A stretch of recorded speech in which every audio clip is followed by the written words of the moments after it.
With the free agency frenzy quieting down a little bit, I figured it's time to give you guys an update on who's rising up my rankings, who's falling down my rankings. This is going to be my major rankings changes after the free agency period. We're going to talk about all the major moves, so this one will be a very fun video. Make sure if you enjoy, leave a like, subscribe, all that good stuff. Now let's get into it.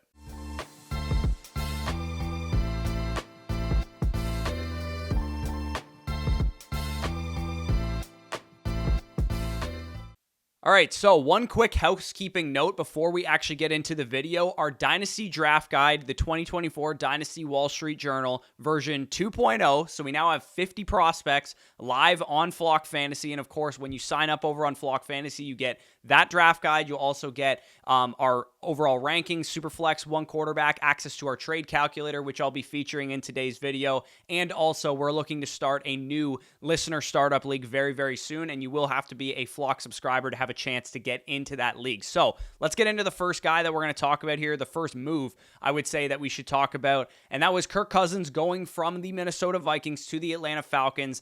I think it's pretty neutral for Kirk Cousins' dynasty value. He's going to be a competitive win now type of quarterback in either situations. But the big guys that he really impacted were Drake London and Kyle Pitts, because those two guys, their whole careers have not had good quarterback play. Drake London rises now from my wide receiver 13 pre-Kirk Cousins signing, and I was definitely higher than most people on Drake London. He is now my wide receiver 10 post-Kirk Cousins signing. The underlying metrics for Drake London specifically, it indicates that he is a great player. He has always been a great player the first 2 years in the league. He just has not had a quarterback to throw to him. And he hasn't had an offense that was conducive to passing upside, really. They were bottom 7 in points for last year, bottom 7 in points for his rookie season, and they were very low in pass attempts in both of his 2 seasons so far. He did post a 32.4% target rate his rookie year. Only Cooper Kupp was better, and that is so impressive considering we were talking about a 21-year-old rookie posting that elite dominance of a target share in the NFL. He had an 85.3 receiving grade his rookie season, a 78.5 receiving grade last year, and those two numbers are very indicative of future fantasy success. Now we should be treating London, to be honest, in the same way that we treat the other top receivers from his draft class, Garrett Wilson, Chris Olave. Those guys getting that big of a quarterback upgrade is a big deal, because while Kirk Cousins isn't an elite NFL quarterback, he is so much better than Marcus Mariota and Desmond Ridder and the guys that this guy has had to work with so far. Drake London and Garrett Wilson graded identically as rookies according to PFF, and last year Drake London actually graded way higher than Garrett Wilson did. So now we have the wide receiver kingmaker in Kirk Cousins. He's been very fantasy friendly to the wide receiver studs that he's dealt with in the past, and we have an offensive scheme coming in with Zack Robinson from that Sean McVay tree in Los Angeles. It's going to be great news for Drake London. Right now, Drake London's price tag is at a rookie 105 pick. So if you guys are in a super flex format, this is our Dynasty trade calculator, our community rankings, which we farm out to you guys similar to the way the Keep Trade Cut does it. Drake London is worth about the rookie 105 in the super flex formats.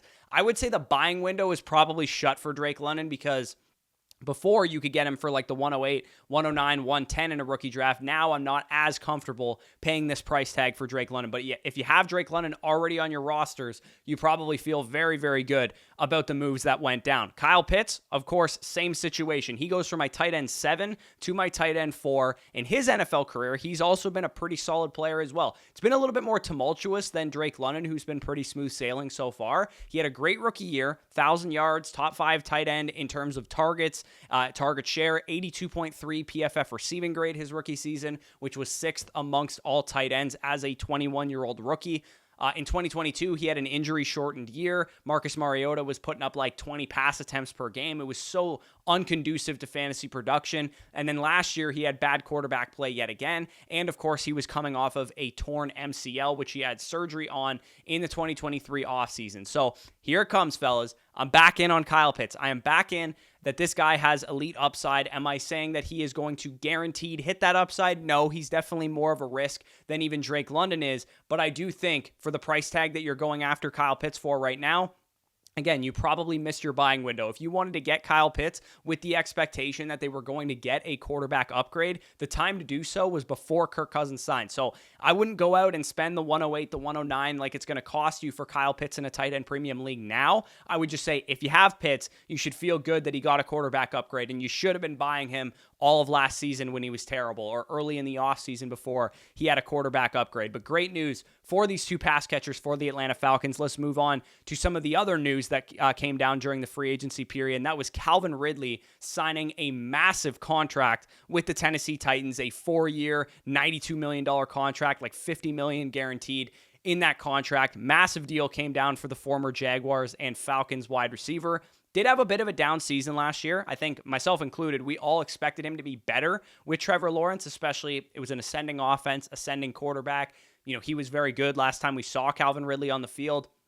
But all that time off from football, or, the connection he had with Trevor Lawrence, for whatever reason, it just didn't work to the level that we wanted it to. 13.5 PPR points per game is pretty solid. Wide receiver 27 in points per game is pretty solid. But the reason I'm quite excited about Calvin Ridley right now is because I think, generally speaking, the market is lower on him because of what happened last year. And I think he moves up my rankings for the main reason that I just think he has long-term stability now, because he is almost 30 years old and he didn't really have any long-term stability. He was a UFA for the first time in his career because, of course, he got suspended for a full season, and he gets that massive contract from Tennessee, basically locks him in to be the number 1 or 1A receiver for the next 2, maybe 3 years. And either way I look at it, this is a good situation to be in, because I think a lot of people look at Tennessee and they go, oh, run-heavy offense, not very conducive to fantasy wide receivers. But with Brian Callahan coming in from Cincinnati, you have a young gunslinger quarterback. I'm not sure if he's good yet. We'll talk about Will Levis in a second, but at least he's going to push the ball downfield. They're going to pass the ball at a higher rate, higher up-tempo rate than the Mike Vrabel Titans were doing. And you have DeAndre Hopkins, who's a little bit over the hill at this point in time, although he was okay last year, and Treylon Burks, who hasn't really shown a whole lot. Maybe they add wide receiver help in the draft, but I don't think it'll be with the 7th pick in the draft. I think they're going to go offensive line with that pick. For me, I view Calvin Ridley as like a wide receiver 4-5 for contenders. I have him ranked inside my top 35, 40 wide receivers, but if you're a true contender and you can start 3, 4, 5, 6 wide receivers on any given week in your starting lineup, this guy should be your wide receiver 4, your wide receiver 5. The rest of your roster should complement him. And right now, if you want to buy Calvin Ridley for an early to mid-second round pick, maybe you can get him for even less than that, because people are blinded by the old Tennessee Titans and they don't understand the scheme change that's taking place here.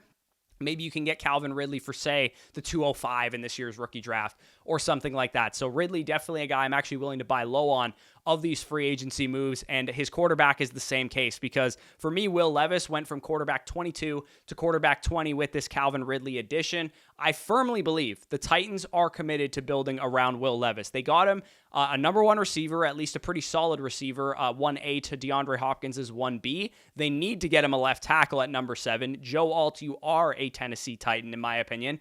Am I a Will Levis believer? I would say more so than the rest of the market seems to be. I wasn't high on him coming out of Kentucky last year, but I did see enough signs of high-end quarterback play that first game that he had with 4 touchdowns, improved with more starts, the big win on Monday Night Football against the Miami Dolphins. I'm seeing enough out of Will Levis that I can say, and I can make the argument that even despite how bad his situation was, and I think it was as bad as Bryce Young's was in Carolina, both of these guys had bottom 8 offensive lines in pass protection, according to PFF. They had one aging wide receiver that was doing all of the work. That was their only trusted target. They also, had some questionable play calling. The run game wasn't quite as effective for Carolina and for Tennessee as it had been in years past. Yet Will Levis had 10 points higher on his PFF passing grade than Bryce Young did. He had 7.1 yards per attempt compared to Bryce Young's 5.5 yards per attempt, and he had 8-4 touchdown interception ratio despite Bryce Young having 11-10 touchdown to interception ratio. So for me, I'm buying in on Will Levis right now. He's a good bet for a Jordan Love type of ascension in terms of his overall value. Am I sure he's going to do it? Absolutely not. I still have my doubts about the guy like I did coming out of Kentucky, but how often do you get a coin flip? This guy could go from a 6th to an 8th round startup pick like he is now to a 2nd round startup pick a year from now. That doesn't happen very often. We saw it with Jordan Love last year. We saw a big value accumulation with Brock Purdy last year as well. The last thing I'll say on this whole Will Levis discussion is how many teams have been rumored to be in the quarterback market, especially where Tennessee is picking, right? They're picking 7th overall. They're in range where if they wanted a quarterback, if they wanted an upgrade to Will Levis, they would be active. They could be a team that actually goes after a quarterback. And the fact that they've said nothing but Will Levis is our guy, he's not going to be replaced, none of that shit. I do believe that the Tennessee Titans are quite committed to Will Levis, and I think that speaks volumes for what they think about him behind the scenes. And it might be because he's actually working really hard and he has shown them quite a bit. I've noticed like NFL draft analysts seem to respect Will Levis a lot more than fantasy players do. And that is exactly what happened with Brock Purdy last year. And it ended up, people thought Trey Lance was going to be the guy or whatever. And when NFL draft analysts, the team, everybody else except for fantasy players, we get caught up in our own little ecosystem, are saying that this guy is actually a quarterback you want to try and build around. I do think that Will Levis is going to have some starting appeal. And right now, I mean, you can get him for an early 2nd round pick. He's going off the board as like the 20th best quarterback in Dynasty startups. You can get off of a riskier asset like Deshaun Watson for Will Levis. And to me, I would actually rather re-roll into Will Levis because I think the value accumulation potential is higher because Will Levis is younger and he has more upside, at least just from what I've seen from Deshaun Watson as of late. Of course, he's been very good, but I actually want to move off of Deshaun Watson where I can right now. And I think Will Levis is a great pivot strategy for that. So Will Levis and Calvin Ridley, I'm actually a big fan of the moves that I saw from them. Again, another corresponding thing that happened because of the Calvin Ridley signing was that Christian Kirk moved up my rankings for the Jacksonville Jaguars because he is now, at least by the looks of it, going to be the number 1 target there in Jacksonville. He did move up a tier. He only went from 37 to 35 in my wide receiver rankings, but he did move up into the tier ahead of where he was before. That was the big effect of Calvin Ridley leaving because Christian Kirk now has the 2022 Christian Kirk upside, which was top 18 production in PPR leagues in points per game. He was, a 15 point per game type of guy. I don't think that the Jags are going to add a stud wide receiver prospect in the 1st round of the NFL draft.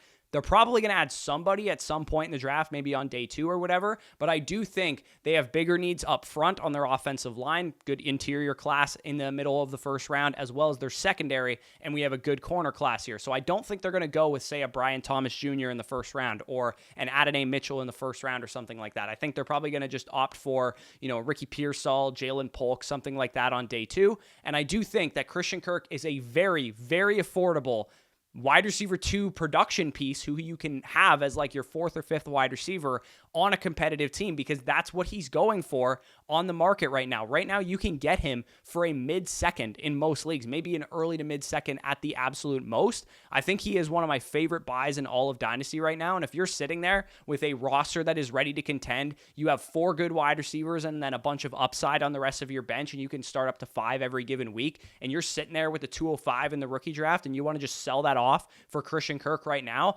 I'd be totally fine doing that. Taking the risk, of course, that they take a 1st round wide receiver.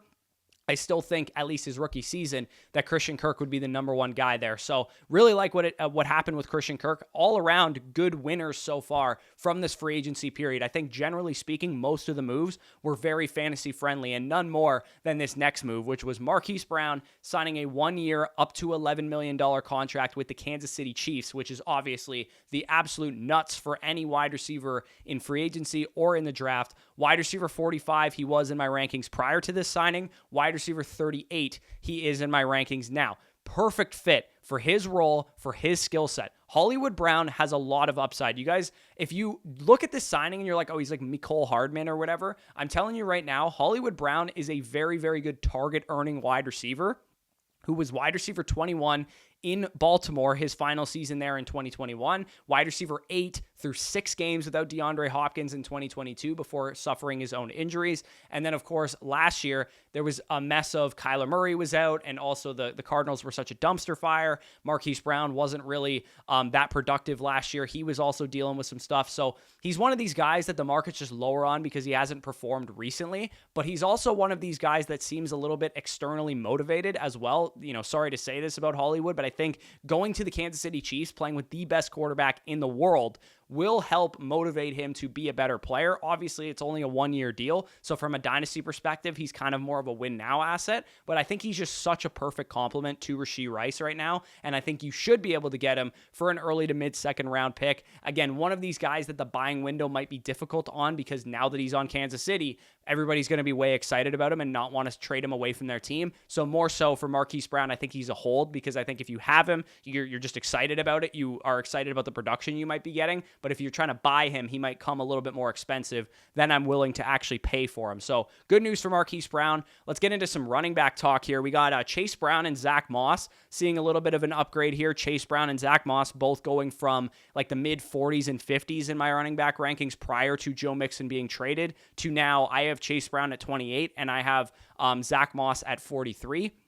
Of course, we know for the last 6-7 years, Joe Mixon has been the workhorse there. He has vacated that role. Do I think it's going to necessarily be taken by one guy or the other? Not necessarily, but you got a 2-year, $8 million contract for Zach Moss. Chase Brown was very, very efficient, especially on his limited touches last year. I'm confident that he can win this backfield. He was a workhorse in college, top 12 in fantasy points per opportunity last year as a rookie, and I loved him coming out of Illinois. He was a top 6 running back in the 2023 class for me. Really excited for all of my Chase Brown dynasty shares. Again, similar to Marquise Brown, I don't think I would be actively buying Chase Brown for his mid to late second round price tag right now. It just seems very perfect to me that you hold him. See what happens, especially if he's depth on your roster. If you're rebuilding, maybe you want to sell off for a mid to late second rounder if you can. But for me, I'm actually quite excited about Chase Brown and what he can represent. So Chase Brown definitely stock up, and same with Zach Moss as well. Joe Mixon, of course, was the one who was actually traded to the Houston Texans. I actually think it's stock up on him as well, because believe it or not, I have him moving up 4 spots from RB35 to RB31, and it's mainly due to the fact that the Texans actually signed him to an extension. So he was on one more year with the Houston Texans on his Cincinnati Bengals contract. They signed him to a 3-year, $27 million extension with $13 million in guarantees. It looks like for at least the next year, maybe 2, we should get Joe Mixon getting at least a solid workload yet again. And yet again, in true Joe Mixon fashion, he's going to be much better for fantasy than he is for real life, because this offensive line wasn't very good at generating a push last year for Singletary and Pierce. He's probably going to be inefficient again, because that's kind of his MO, but he'll probably catch passes. He'll probably score touchdowns. And of course, similar to what he was dealing with in Cincinnati, he's playing behind an elite offense, an elite quarterback, especially a very young offense that needs a veteran like him there. From a redraft standpoint, I think he'll be a little bit more expensive than I'm willing to pay. But in Dynasty, I actually don't think he's a terrible option, because that all depends on price. If he's going off the board for like an early second round pick in your Dynasty leagues, at like RB19 price tags, like our community rankings actually has him at right now, then I don't think I would be willing to buy Joe Mixon. But if you are a mid to late second round pick and you are a contender and you need a 3rd running back or a 4th running back, I'd be okay cashing out a mid to late second round pick for Joe Mixon, especially in sharper leagues where nobody likes running backs anyway, which is most of the leagues that I play in. I actually think Joe Mixon might come at a decent discount. So I actually did move him up. Not a huge fan of Joe Mixon historically, but I do actually like this move for his dynasty value. So if you have him, I think he actually gained a little bit of value, knowing he's got a little bit more contract insulation. He's not a 1-year rental necessarily, more of a 2-year rental going forward. But I do still actually kind of believe in Dameon Pierce. They could still add somebody in the draft. So that's definitely an interesting wrinkle to think about with the Houston Texans backfield. Derrick Henry, on the other hand, I really love this move for his dynasty value. I absolutely love Derrick Henry, the player, even though I've been lower on him because, you know, he's got a lot of touches under his belt and he's a little bit older and all that kind of stuff. This is a better offense than he's really played in for a number of years. It's a better offensive line than he's probably ever played behind. He has a mobile rushing dynamo in Lamar Jackson as a quarterback, and we saw how effective the goal line back in this offense can be. Gus Edwards not getting a huge workload in years past, but scoring a lot of touchdowns. I think Derrick Henry this year is virtually a lock for 12-plus rushing touchdowns, and that's going to make him a mid-RB2 or better guaranteed. Henry also, too, in my opinion, is a future Hall of Famer, and future Hall of Famers who, even though they've lost maybe a little bit of their explosiveness, are definitely good bets, especially when they go to an offense as good as this Baltimore Ravens one is. Yeah, he's 30 years old, but he was still top 8 in breakaway run rate last year. He was still top 6 in PFF rushing grade last year, so I'm okay giving up the 202 or the 204 or something like that in this rookie class if you guys are ready to win the championship, because I would never normally say that about an aging running back. But as I've discussed before with the running back age and touch Apex video series that I've talked about, the guys that buck these trends are Hall of Fame caliber dudes. And I said this about Christian McCaffrey and Derrick Henry last year. It's setting Derrick Henry up for a great second chapter of his career in Baltimore, similar to what we saw from LaDainian Tomlinson in the Jets situation, or Frank Gore with the Colts, or Adrian Peterson in the number of spots that he went to after Minnesota. It's risky to have Derrick Henry rated like RB 16 or wherever he's rated on the market right now. I don't have him that high. That's not how I value running backs. But if the price tag is similar, it's an early to mid second round pick, regardless of how high up the running back ranks he is, then I do believe for a contender, I'm willing to give up that price. Maybe it costs you a mid to late second and an early third and a young wide receiver for Derrick Henry. I don't think that's an egregious price to pay for a guy that I believe will end up being a value in redraft leagues, especially if he's going in the RB dead zone, which he might, especially on places like Underdog Fantasy. So another older running back, Aaron Jones, going to the Minnesota Vikings on a 1-year, $7 million deal. Love the landing spot, right? Aaron Jones, definitely a guy that I still think has some stuff left in the tank. I'm more concerned for him than I even am for Joe Mixon and Derrick Henry, because he's been dealing with more injuries than those guys, but nothing really advanced metric-wise tells you that Aaron Jones has fallen off. He had the 7th highest PFF rushing grade last year, playing through an injury, might I add. Top 15 in yards per touch, yards created per touch, true yards per carry. Now it's just him and Ty Chandler. Maybe they add another guy late day 3 in the NFL draft. There's touches available here. And Sam Darnold is probably going to start the season as the main quarterback, and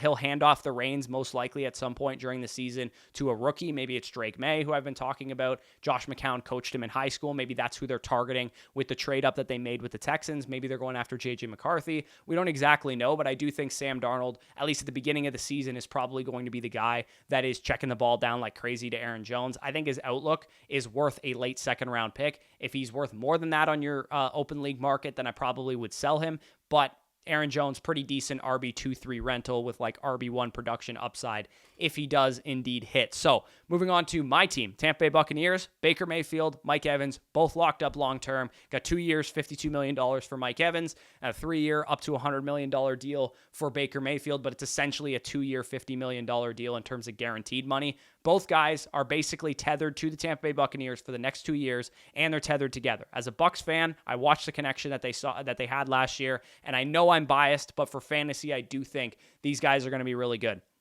I think this offense has a chance to be like the Detroit Lions situation, where you have like a veteran quarterback, not an elite guy. We all know Jared Goff isn't an elite quarterback, but the rest of the pieces around him help elevate him. And I think that's what Mike Evans and, Chris Godwin and Rachaad White and all those guys do for Baker Mayfield. I don't think a franchise can win a Super Bowl with Baker Mayfield, but that's a separate discussion, unless he improves even more this year than he did last year. But for fantasy, all we care about is, can he support Mike Evans? Can he support Chris Godwin? Can he support Rachaad White? And I do believe that he is very capable of doing that. And I really think that we're getting a good wide receiver 1 projection out of Mike Evans for the next 2 years, as long as he doesn't fall off from an age standpoint, which nothing from last year would indicate he is. And Baker Mayfield feels at home with the Tampa Bay Buccaneers. He is playing more confidently, like he played early on in his Cleveland career, like he played at Oklahoma. So for me, both guys are pretty good bargain options. Again, am I buying them necessarily? Probably not, because they're both going for like early seconds, maybe even late first in some people's leagues. But if you have Baker Mayfield, if you have Mike Evans, or hell, if you have both of them, you feel pretty good that these guys are going to be running it back in 2024 and beyond. So moving on to George Pickens. One of the guys that I would say, I can't tell if people are down on him right now or if they're up on him. George Pickens, obviously, one thing that is going well for him is that Diontae Johnson was traded to the Carolina Panthers. That does put the Pittsburgh Steelers in jeopardy of drafting another wide receiver highly, either in round 1, round 2, round 3.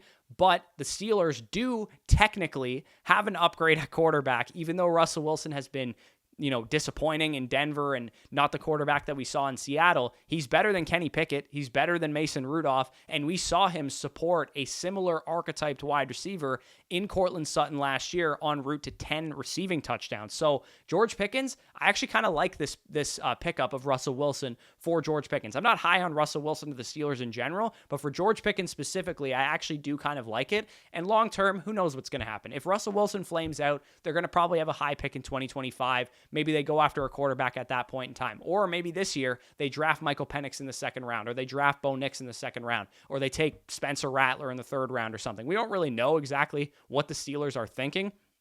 But I do think George Pickens is a good buy low right now if people are nervous about the situation. If that's why they're selling him, then you can probably get a good discount, because before this happened, he was going for about the 108 to the 112 in rookie drafts, which to me was a little pricey for George Pickens. But if you can get him for an early second round pick, say the 201 and a 2025 third is all you have to pay for George Pickens, I do believe that's a pretty good price to pay. It's all going to depend on what rookie wide receiver you could flip George Pickens into, because if you're talking George Pickens versus Adonai Mitchell, I'll take George Pickens. But if you're talking George Pickens versus Brian Thomas, Xavier Worthy, Ladd McConkey, I would personally prefer those other guys, and that's like that 108 to 110 range for me. So George Pickens, a guy that definitely gauge your market, see what the opposing manager is thinking. Of course, the subsequent move that caused that George Pickens hype for me is Diontae Johnson getting traded to the Carolina Panthers. I'm such a sucker for Diontae Johnson because I love how often he gets open, and he goes from one bad situation to another. But at least as a Bryce Young believer, I do think that Diontae Johnson will have a better experience in Carolina than he had in Pittsburgh. Now, Diontae Johnson seems to not want to put in a lot of effort, and if the Panthers are losing games, that's something that could definitely come into play. But Diontae Johnson is easily the best separator on that team. I like the move. Hopefully, they're going to add somebody, a running mate for him in the draft, maybe at 33, maybe at 38 or 39, whatever the Giants pick was in the Brian Burns trade. Xavier Legette makes sense at the top of the second round. A.D. Mitchell makes sense at the top of the second round. Ladd McConkey, similar to Diontae Johnson, makes some sense there as well. Slight move up from 47 to 44 in my wide receiver rankings. I do see Diontae Johnson with PPR wide receiver 2 upside in this offense, even though he's pretty risky. I will admit, I'm probably not buying Diontae Johnson. I would just say if you have Diontae Johnson, you should probably feel better about him right now. So Saquon Barkley, Josh Jacobs, DeAndre Swift, Tony Pollard. I talked about these guys, and me and Danny both talked about these guys on the live stream earlier in the week. But to summarize what we talked about, if you want more in-depth, go check out that video. Stock up on Saquon and Jacobs. They're both top 12 dynasty running backs for me because they landed in good offenses. They landed on big contracts with basically 2 years guaranteed big workload guys. So if you can buy them for, say, the 111, you want to send the 111 for Saquon Barkley because you're a contender, that's totally fine with me. Same goes for Jacobs as well. DeAndre Swift and Tony Pollard, I think, both lost some value for me because they went to crowded backfields where the offenses are young. You got Will Levis, potentially Caleb Williams or Justin Fields starting for the Bears, with running backs like Roschon and Herbert and Tajay Spears, who really I'm not all that convinced are any worse than the veterans that they brought in with Swift and Pollard. So with those guys, definitely a stock down in my opinion. And there was tons of other minor free agency moves like Gabe Davis to the Jags, Darnell Mooney to the Falcons. I can name a lot more other moves that happened. I mean, the Jets just signed Tyron Smith yesterday. That's probably stock up on Garrett Wilson and Breece Hall. But again, I covered all the major directly correlated for fantasy moves here. If you have any other questions, leave them down below in the comments section. Leave a like if you enjoyed this video. Subscribe to the channel if you are new around here.